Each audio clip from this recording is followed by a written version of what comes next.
Inevitable questions. Taylor Walker, obviously, we all know how much of a loss he is, but in your terms, how big a loss for the year is that? Yeah, it's a big setback for us without question, and it's a new challenge that the footy club's going to have to face, and some players are going to get an opportunity that hasn't been there for them yet. So yeah, I'm actually looking forward to seeing how our team responds to this new challenge in front of us. Plenty of talk about you as a coach needing to manufacture something. I mean, a lot of the so-called experts on the footy shows are saying it's a huge test for you coaching-wise. How do you see that? Yeah, I'm looking forward to it, to be honest. I mean, throughout a coaching career, there's going to be certain challenges you're going to have to face up to, and as a coaching group, we're going to have to make some adjustments to how we play and how we structure up. And Tex has been a vital cog in our forward attacking movement. So without him there, we're going to have to almost reinvent ourselves. So it's something that we're looking forward to. We'd prefer to have the big fella there, of course, but it's certainly a challenge that we're not going to shy away from. Have you got another certain big fella in mind to replace him? Yeah, there's some options there, you know. Obviously McKernan, Lewis Johnson, Paul Pleasure's not in the side, Callanan. It doesn't have to be tall for tall, or might be tall for small. But yeah, we've got match committee after this. We'd like to settle the side down a little bit too. We have made a lot of changes this year so far, so it'd be nice to get the boys in form, get a forward structure that's going to work, and just settle this team down a little bit too. So whoever you bring in might be there for a little while, maybe, yeah. I mean, you have to be in form as well. You can't just come in and get a free passage, a free ride. But we'll look at some different options. We played a side on the weekend, Carlton, who had the two forwards, but their damage was done with their small. So we haven't got Paul Pleasure or Callanan in the side at the moment either, who had a lot of goals for us last year. So there's some options for us as well to throw the opposition out. Do you sit down with one of those blokes and say, especially Lewis or Sean, say this is the best opportunity you've got and you probably wouldn't have got it any other way? Do you say that you really need to grab this? I think our players are aware, whoever does come into the side this week, they're aware this is a great opportunity for them. And as I said before, it doesn't necessarily mean that because you're getting an opportunity, you're now the guy. You've still got to get in there and perform. So that's the industry that we're in. Footy can be pretty ruthless like that. You've got to grab your opportunities when they're there, and someone's going to get a chance this week, and they've got to really grab it. Carlton are still the exception, though, aren't they, in playing the way they do? Do you still believe in the two tools to old-fashioned? Yeah, we're going to play Hawthorn this week, who are very different to Carlton last week. Hawthorn have been playing with three tools. So Roughhead, Hale, Franklin. So the three tool option for us this week might be one as well. We might look at that for us, or we might go small. But I've said right from the first day of pre-season, when we lost Kurt, that we're going to have to throw different looks at the opposition. So we've done that a few times this year with varying success. I still don't feel that attack is an issue for us. I still think we can score quite freely. The main issue we've been talking about this week has been our defence. We've been leaking too many goals. We've been giving up too many inside 50s. I don't want to give up big scores. I don't want to make it a shootout, if you like. So while the major questions are going to be about who's going to replace Tex, the major thing we've been talking about as a group has been how can we get better at defence. Are you leaning? Have you made up your own mind on the Tex who comes in? Are you firming one way? Yeah, I am. I'm firming myself, but I'll be influenced by also the rest of the match committee, too. So we'll certainly listen to the options that the other guys have got. We've had some great debates already early in the week, but we'll pull the trigger this afternoon on I guess, a forward structure for this week against Hawthorn. You want to drop a name in a second draft? I prefer not to, no, but it is. I mean, the guys that I mentioned, Lewis Johnson, McKernan, Paul Pleasure, Callanan, I guess they're the guys that are sort of putting their hand up. John Cock, I should mention too. John Cock kicked 5 for SANFL club last week, so he'll be another one, with so much experience, but we might need him down back as well.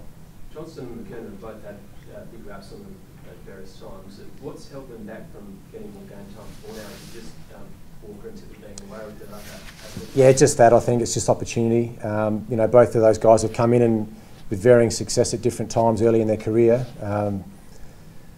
But there might be an opportunity now that's just too good to let go. So we'll see. We'll see what the player or the players that get an opportunity this week. They've just got to grab it. And the places, while they're disappointed, I mean the players are disappointed that we're not going to have Tex with them. There is a bit of anticipation and excitement from the players that are sort of putting their hand up too. This might be a great opportunity for someone. And it sounds like you're going to have him in a bit of a coaching type mentoring role in football. Yeah, I must admit, I've been really amazed by Tex this last couple of days. He's really, although he's disappointed, he's been really positive around the place already. You know, he's almost our barometer in the change rooms with, you know, he's the one that gets us up, and I'm sure practical jokes are going to be at an all-time high with him on the sidelines, and you know, the energy in the, you know, he's just a real character around the change rooms, and I'm sure he's going to help us. He's already asked me in which way can he help the coaching group, so we'll get him doing some opposition analysis stuff when he's ready to get into that, and it's a real credit to him. You know, as a young player, the way that he's taken it's been great, but he's also been really amazed how much support he's got from the football community as well, you know, from players, coaches, media. Everyone would love to have him on the field rather than on the sidelines. Can he bounce back? Can he be the player that we know that he is already and be better? Yeah, he can. I said to him, he's got another 7 or 8 really good years of footy ahead of him, you know, and the next game he plays will be at Adelaide Oval, which is going to be something for him to look forward to. But yeah, it's a setback that a lot of players have had to go through throughout their careers. There's no reason why he can't bounce back and be an even better player than what he was before the injury. So you're such a positive person, so is he, and the club seems very positive. Do you get fired up when you hear critics saying Crow's gone, can't win the premiership, they can't make it out? Oh yeah, a little bit. I mean, people are always going to write us off. There's also the other people, which probably don't get reported as much, who are saying, what a great opportunity now for your group to galvanise and come out even stronger, you know. I'm really confident that we're going to play well this week against Hawthorn. Whether we're good enough, we'll have to wait and see, but we've just got to get back to playing that really ruthless style, that you know, that balance of attack and defence that we're used to. At the moment, we're getting beaten around the contest. You know, we're giving up contested ball, which is not the way that we play. You know, minus 41 last week is just not us. So we've got to get back to that consistency of performance. When you bring these issues up in reviews, the many that you have, what's the feedback you're getting as to? I'm sure you asked the question, why is this happening? Why are you getting beaten in the contest? What's the player feedback like? The players have been pretty good. I mean, some of the edits that we show, some of the passages of play, they're quite embarrassed. They sort of shake their heads, and we're not trying to embarrass players. It's a teaching mechanism. So we show the edits, we go out and train it, we look for ways to get better, looking for ways to improve. You know, we're still a very young side. We had 6 or 7 players under 15 games experience on the weekend again, you know, so you're going to get some growing pains along the way, but I'm still really excited by what's ahead for us short term and also long term, you know. So I'll never write us off. I'm still really excited about this week and this year, and I'm really excited about still what happens in 2 or 3 years' time at this footy club. I know it's an apples and oranges comparison, but you listen to Talkback Radio and Adelaide being a 2-team town, they go, you first year coach last year, success. Port this year, first year coach, early success. Yep. Do you look at that and think that maybe there is just that first year novelty factor, and second time round in the second year there's going to be a letdown? Oh, not so much. I think we've had quite a few setbacks this season, you know, with injuries and form and the loss of certain players and the suspensions to CEO and you know, Dean Bailey and those sort of things. We've had some challenges already and some setbacks we've had to overcome. We're still 2 wins and 3 losses. We've lost one of our key players, but the positive energy within the group is still there. You know, the anticipation that we're going to be a good side is still there. I'm still positive that we're on the right track. We haven't been playing consistent footy.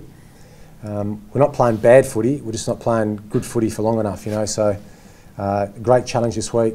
Ben Rutten's 200th game. Our boys are really keen to make amends for a sluggish start to the year, but I'm sure we're going to turn it around. Just on that, I suppose your message to the fans that you hear talk about radio, I mean, we use the mechanism to deliver info to them. Is it a case of context, ladies and gentlemen? Just have a bit of context as to where we're at the season and who you've played? Not so much. I know it's the industry that we're in, is that people want answers, you know, and so do we as coaches. So we're still really working hard behind the scenes to ensure that this team is more consistent, more ruthless. The competition's getting better. It's such an even season.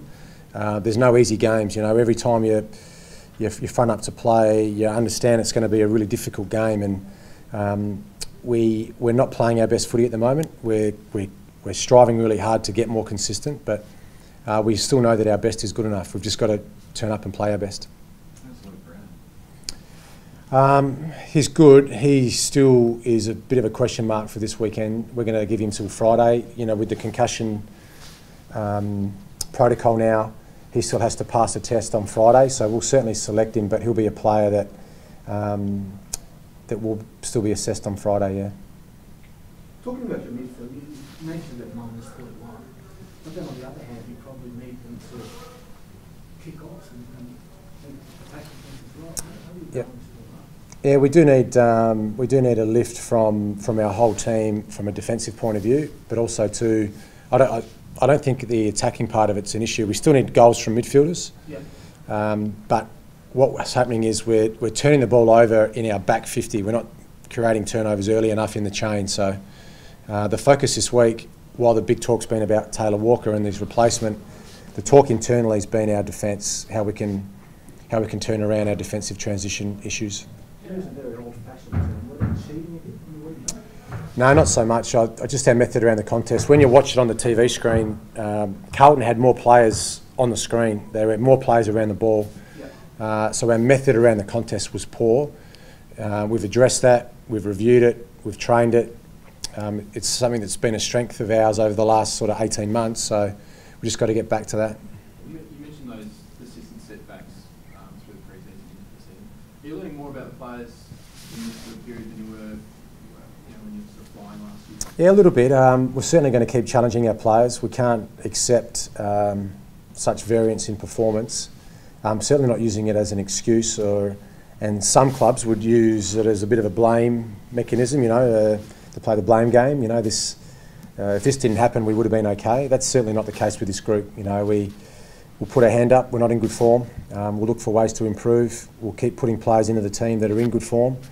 But as I said, we'll try and settle the team down too. We'll try and get a sort of a group of about 25 to 26 guys who we can rely on, that we can trust, that we know are going to play the Crows' way. So that might take us a couple of weeks, but the challenge is going to be getting that group together and moving forward. Do you see it as a good sign that when you're going through the vision, there are some players pretty embarrassed about looking at themselves doing certain things? Yeah, I've had a lot of one-on-one meetings this week with some of our best players who have just come in and they've, with their head down, saying, I'm letting you down at the minute. I'm letting the team down. I've got to get back to playing my best footy. So that's a good sign when you know that a player is aware that he's out of form. As I said, sometimes when you're going through a bit of a form slump, that you've got to, players start blaming everything but themselves. But our guys will put their hand up. I'll put my hand up as a coach. I can coach better as well. That's the challenge. Looking for opportunities to get better. That's everyone. That's from the senior coach down to our 47th player on the list. You've got to be sort of self-aware to be able to slowly work through it. Yeah, definitely. I've got some good feedback this week from the playing group too. It works both ways. They've told me there's some things that I need to adjust in the way I address the players, and I'll certainly take that on board, and I'll look for ways to get better as a coach as well. All right. Thanks, mate. See you guys.